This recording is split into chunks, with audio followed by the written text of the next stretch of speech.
One of the big important things about this car is it's one of the only independent cars, and it was the first out here. Pro-Am designed all the front suspension and geometry, which is very important when you're doing an independent car.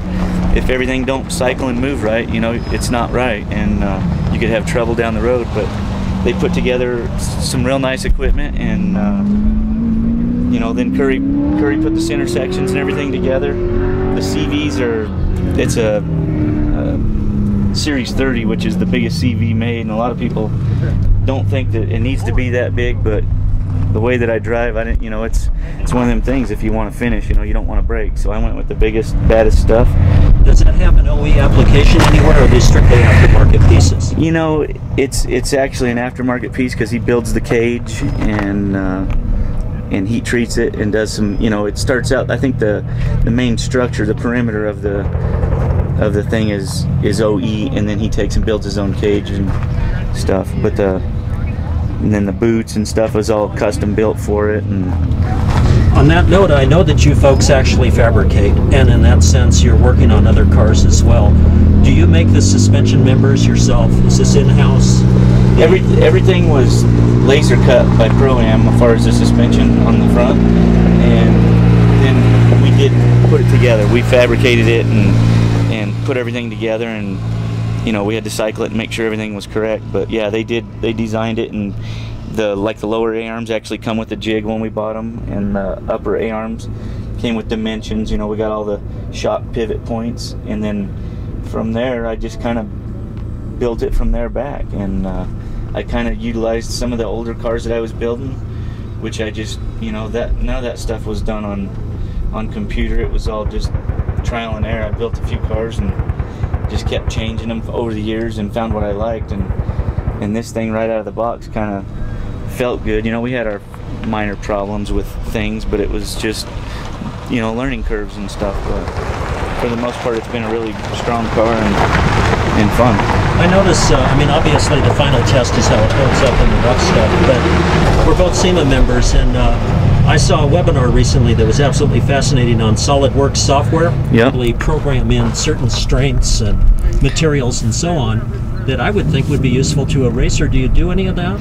Yeah, I've got my son, he's learning SolidWorks, and I told him I'm going to show him how to do it the backwards way, and then, you know, you put the two together, because I think that when you know how to do it one way and then you do it the other way, I think it's really important. To be inventive, that's where you or I would have the leverage, is that we can be inventive from our experience. But yeah, the engineer is the one who can confirm. What I've noticed with SolidWorks is that it basically even fills the shoes of the engineer. Yeah, it's almost dummy proof if you know how to run it. It really is. And get through it. And one of the things, you know, that a lot of engineers do, I think, is they over-engineer, and you got to keep it simple. And that's one of the things that we've tried to do over the years, and that's how we learned what breaks, is because we keep it too simple sometimes, and it's not stout enough. But exactly. And on the same note, where an engineer might overbuild a particular piece, yeah, and you've seen this where you brace up a certain area of a chassis or whatever, and it just breaks somewhere else. It just moves. Yeah. Let's go around the car and take a look at the other features.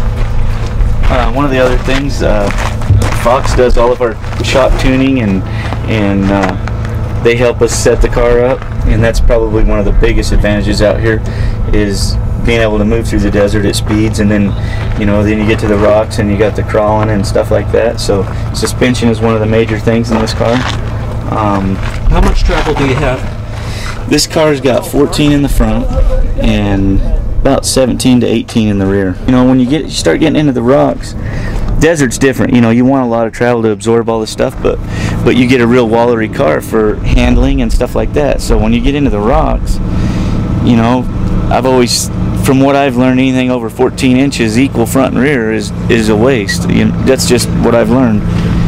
And then you'd be the last saying that, I'm sure. Yeah.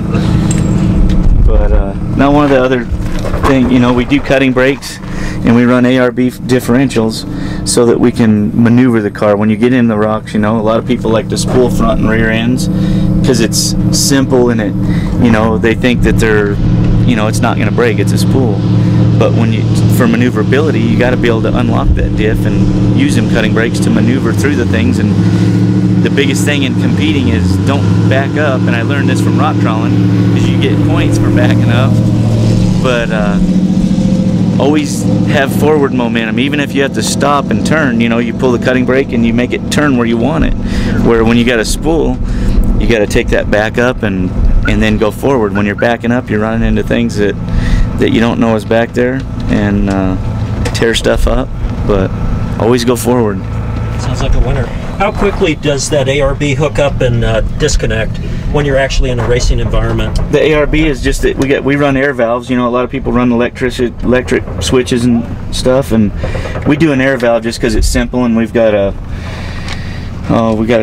run their compressor, but you just flip this. It's on and it's off, and I've got, you know, the front's the front and the back's the back, and it's very simple. The air valve, you know, you push it forward and that's locked up, and then you pull it back and it dumps the air, and then it's unlocked. What is the response time on that, as far as it actually locking up or disengaging? As soon as there's rotation, it locks. And I know they're rugged units. I've used them for years. I've always recommended them in my books.